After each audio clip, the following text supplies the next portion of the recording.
Bom, a E é mais ou menos isso, né? agora sim, a professora Maria Helena, que é diretora executiva do Instituto Milênio, está conosco. Bem-vinda, professora, ao nosso programa. Olá, bom dia.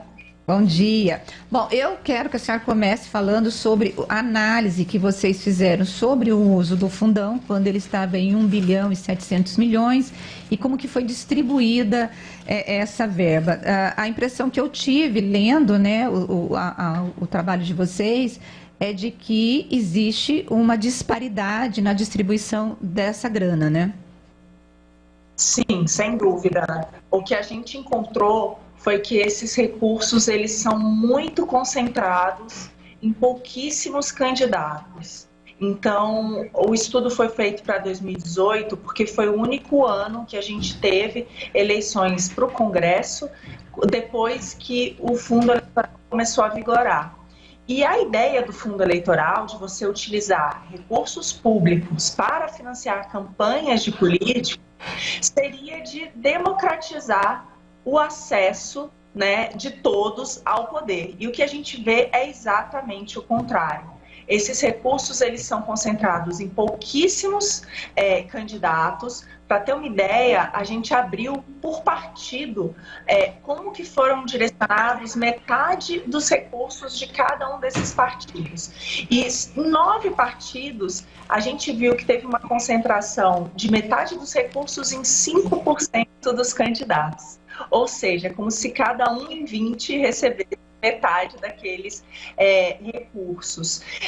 Fora isso, o que ainda é mais preocupante é que a ideia do financiamento público seria evitar que as pessoas com maior poder econômico tivessem vantagens. E a gente mostra que os recursos foram concentrados exatamente em candidatos mais ricos. Então, candidatos que tinham que tem patrimônio declarado acima de 2 milhões de reais, receberam 8 vezes mais recursos do que candidatos com patrimônio até 100 mil reais, né? E fora isso, em candidatos à reeleição. Então, está sendo utilizado também para perpetuar os mesmos no poder. A gente viu que candidatos à reeleição receberam, em média, 1 milhão de reais cada. 1 milhão de reais. Cada um deles, ou seja, 10 vezes mais que qualquer candidato novato que recebeu, em média, 90 mil reais. Então, é uma discrepância muito grande. A gente está usando dinheiro público para perpetuar os mesmos no poder. E o que é mais triste disso tudo, eles decidem o valor, né? É distribuído ali. E onde é que a gente vai parar? Porque agora são 5 bilhões de reais. E qual que vai ser na próxima eleição? Bom, muito bom dia, Zezé falando.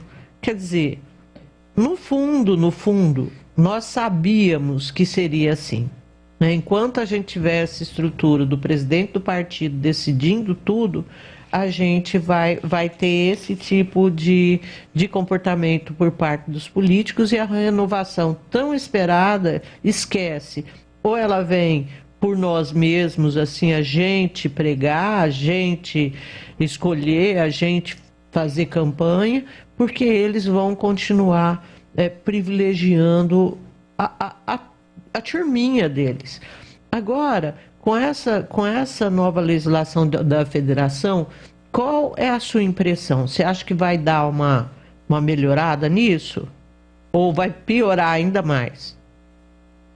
É complicado, né? Porque aí você junta, sei lá, a gente não vai ter nem... Os estados não vão conversar com o nacional, a gente está cada vez mais com essa identidade partidária também ruída, né?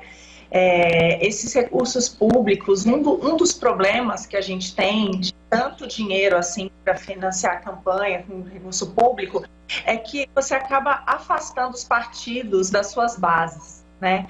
Então, o partido que deveria estar ali buscar sua base, buscar levar as suas ideias de política pública e tudo aquilo, e conseguir com isso financiamento, ele recebe toda essa dinheirama e não precisa, né? E acaba que é isso, falta identidade, né, dos partidos, falta identidade deles com aqueles que eles representam, né? Um descolamento completo da realidade desses políticos e da população.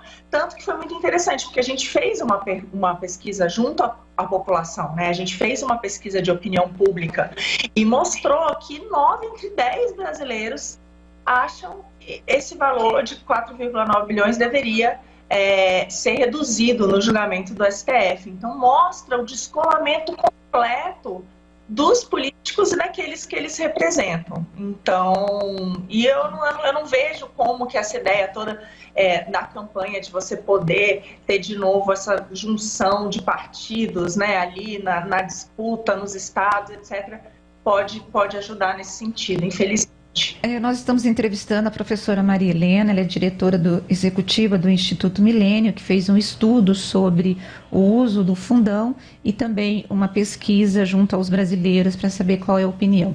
Professora, o que a gente percebe é que hoje os partidos políticos acabaram virando donos, os grupos tomaram conta desses partidos, né? Quando a senhora diz que não tem representatividade ou não fala com a base, é isso, são alguns grupos que tomam conta e fica difícil de você resgatar esse partido, né? Exatamente isso. Isso é muito ruim para a democracia. E o que é mais preocupante, por isso esse julgamento do STF é tão relevante, é que numa democracia a gente precisa ter freios e contrapesos, né? A gente precisa... E quem é hoje o freio do legislativo? Porque se eles podem definir quanto de dinheiro eles vão usar na sua campanha, porque o executivo manda uma proposta orçamentária, como foi feito, de corrigir pela inflação, de 2,1 bilhões. Eles vão lá e aumentam, né? E mais que duplicam esse valor. Em plena pandemia, com um monte de necessidade mais importante para a utilização desses recursos. Eles vão lá e trazem de 2 para 5. E aí, mesmo que o presidente vete, eles derrubam o veto? Então, assim, eles definem. Eles definem o presidente sancionou. Não, ele derrubou. Ele derrubou, né? Ele vetou, né? Mas eles derrubaram o veto, né? Derrubaram o veto. Uhum. E depois ele teve que sancionar na hora da aprovação, porque primeiro teve a LOA e depois a LDO, e ele sancionou na última. Mas, no limite, a realidade é essa. O Congresso define o final. Então, aí eles definem, depois o dinheiro vai para eles decidem como distribuir e quem que vai ser, né? É muito recurso, fica desleal a campanha, né? Assim, enfim, e quem é que põe limite nisso? E se agora foi 5, quanto que vai ser nas próximas eleições? Bom, se agora com pandemia foi 5. Então, assim, cadê os freios, né? De fato, a sociedade tem que acordar e se perguntar, você foi favorável a isso? Me explica por quê. Você vai usar recurso público? Por quê? Só assim para colocar limite, né? Bom, o que a gente percebe, professora, é que não será o Supremo.